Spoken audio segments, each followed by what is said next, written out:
Welcome, Podnutz Pro, show number 56. This is a show where Matt Rainey and I discuss small businesses, everything that kind of goes outside the home user. So everything beyond that PC, talking about firewalls and routers and group policy and its change and oh my, all type of good stuff.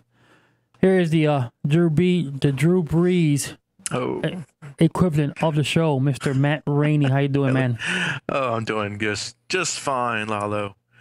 Nice long weekend. How was your Memorial Day weekend? Oh, it was great. I know this is cliche and people say it all the time, but it went by way too quickly. Yeah, mine did, but Hmm. I was actually looking forward for it to being over with things I had going on, but it's over, so it was good, Okay, cool. good enough. All right, today we got a bunch of emails to go over. So again, thank you for everyone for submitting those emails. And if we don't get to yours, no worries. We'll probably get them, but we will get to them in the future, probably the next show. So the first one, Mr. Matt Rainey, you had brought an interesting item. So I'll let you take over from there. Yeah, this first thing it's not from an email. It's going to be kind of technical, so I apologize for those who. But it's a little technical, but it's a common issue. So I just want to let you know, one, that it's possible, and two, what kind of equipment you need to do it. And it's probably a common scenario. We've got a company that wants wireless connectivity in their office. They want wireless for themselves, private access, and they want a guest wireless network that's just going to have access to the internet. Okay. Pretty common. But how do you do it? um, if it's a small, very small company, you might just get like a WatchGuard or any other router. It's got a wireless guest network. If it's your router, this can give out a separate IP address on a separate network that only has access to the internet. But that's not going to work unless everybody in range can get their wireless signal from the router, Hmm. which is a lot of times not going to be good enough. So in this, I'm thinking in one we just set up a few days ago in particular, which is why I'm talking about it now, but we've got a company that's too big for that. The building's too big. We can't have everybody connect. And actually, their router didn't have wireless built into it. They have a WatchGuard router, but not wireless built into it. Okay. So there's a couple ways. I mean, the cheap and easy way would just be to have two access points. One that's wired to the trusted network, one wired to the optional network, because a watch guard can have an optional network. But then to cover the whole building, I'd need four access points. Two for the private access, two for the guest network. So you got to worry about four access points, which isn't very nice. All right. And of course, if you can imagine the building's bigger, you would need two everywhere, which isn't really going to work. Sure. And what, in case you're wondering what Matt Rainey is saying, the reason you want to separate the two networks is that you don't want John Doe to be able to kind of poke around and try to reach your network resources wherever they may be, servers or printers or whatever you have out there. You want to keep them totally separated away from your internal network. Right. Somebody coming over for a meeting, they want to have access to the internet, they want to check their email, they want to check a website on their notebook, but they don't need access to internal resources for that. Now this is where it gets kind of complicated. The other way to do it is with VLANs, virtual networks. Now this company in particular, one, they had a watch guard already, so we need that, or a router that can do what we're going to describe. Second, they had a managed switch, and that's a switch that you can separate them to different virtual networks. So you can assign certain ports to certain networks, and they don't talk to each other, or you can set them not to talk to each other.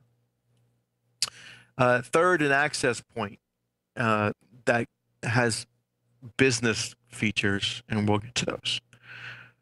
So what's the first step to set this up? It starts with the switch. In the switch, you're going to create two virtual networks.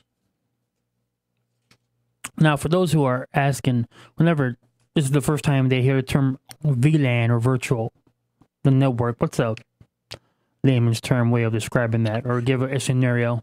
Okay, you can think about it as two switches. You know, you plug one group into one switch, one group into another switch, and they're separate. They don't talk because they're different switches. Virtual network is one switch that you can split apart. So you can say, I want ports, say it's a 24-port switch. I want ports 1 through 6 on this network and ports 7 through 24 on this network, and they can't talk to each other. Right. Ports 1 through 6 will be a VLAN 21. Then ports 12 through 20 will be VLAN 50. So right. You have your two virtual networks there, and one PC workstation and one VLAN couldn't see or even talk to the other VLAN. Right. So if you had a printer plugged into group 1 and your computer's on group 2, you can't cross that VLAN to talk to the printer. Yes, sir. So it's a way to split networks that are one without having additional switches, basically. And if you ask, why would you ever do that? I see it for folks, they want to separate the accounting department from the rest of the network.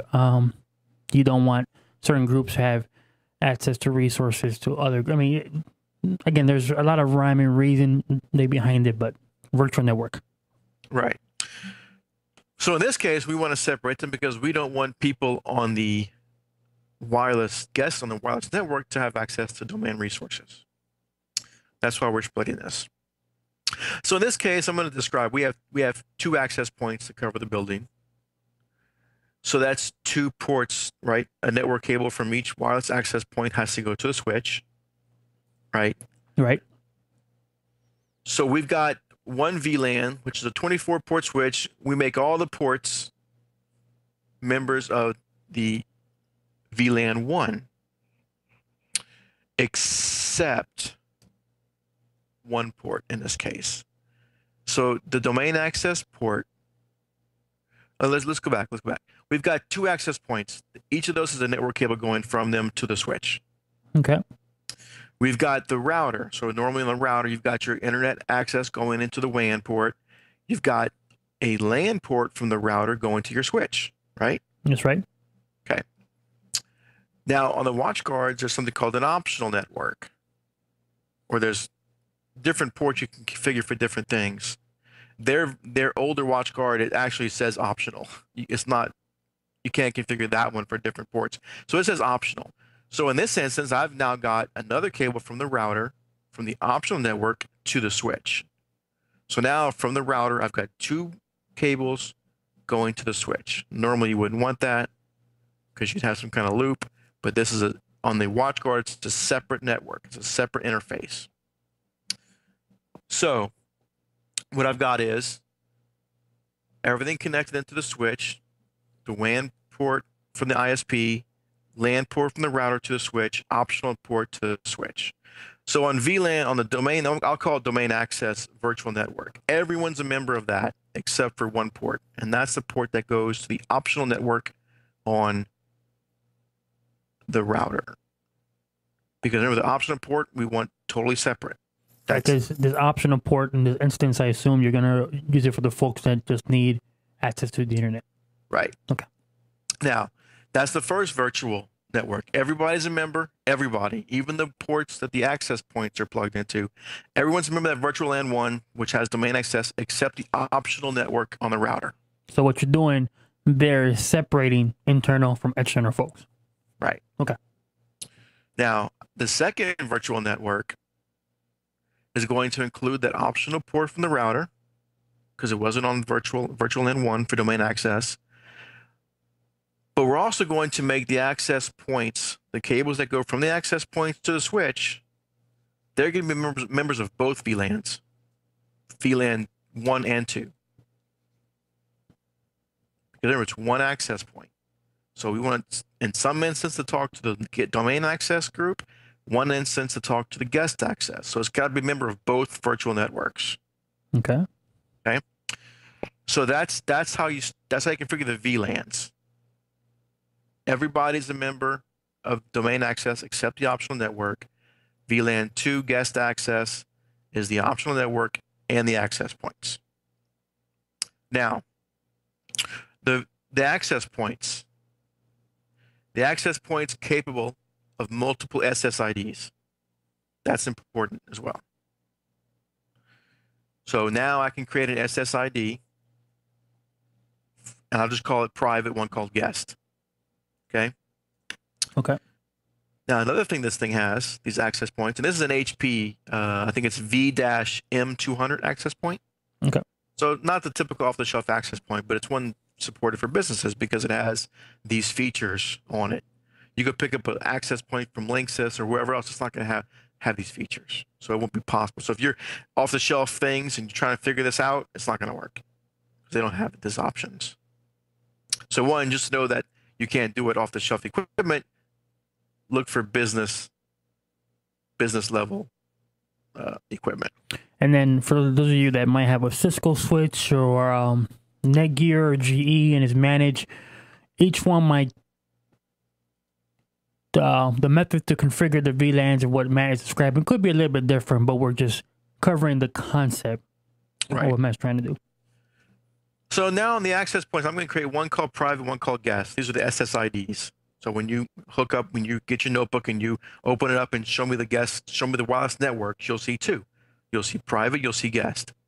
Of course, guest will connect with the guest one, private with the private, different passwords. Encryption, all that good stuff. WPA2 is still need to be there. WPA2, it's just now you can give your guest the password to connect to the guest network. Now, here's where the virtual LANs come in. If you connect in this access point, when you're setting up the SSIDs, there's an option. Which VLAN should this connect over? So now this access point is aware of the virtual networks you've set up. So on the guest network, when you set the SSID and it says, hey, is there a VLAN? You say, yes, VLAN 2. And what does VLAN 2 do? VLAN 2 is only going to go to the optional network on the router. Now, is the access point aware that these VLANs exist, or is it just giving you a drop down of VLAN 1 through whatever? Right. If you drop down, you got to pick 2 because you name the number on your VLAN that you created. Let's just call it 2. Right. Is going to be 2 on the switch. So they're not talking to each other, but it knows. Okay, I'm supposed to go to VLAN 2. Right. Okay. Cool. So, so here we've got the guest on VLAN 2, and we left the way this access point works is the private we left blank, because if it's not going through VLAN 2, it goes to the default VLAN, which is 1. In this instance, now some access points may make you put 1 for the private and 2 for the guest. That's where you've got it.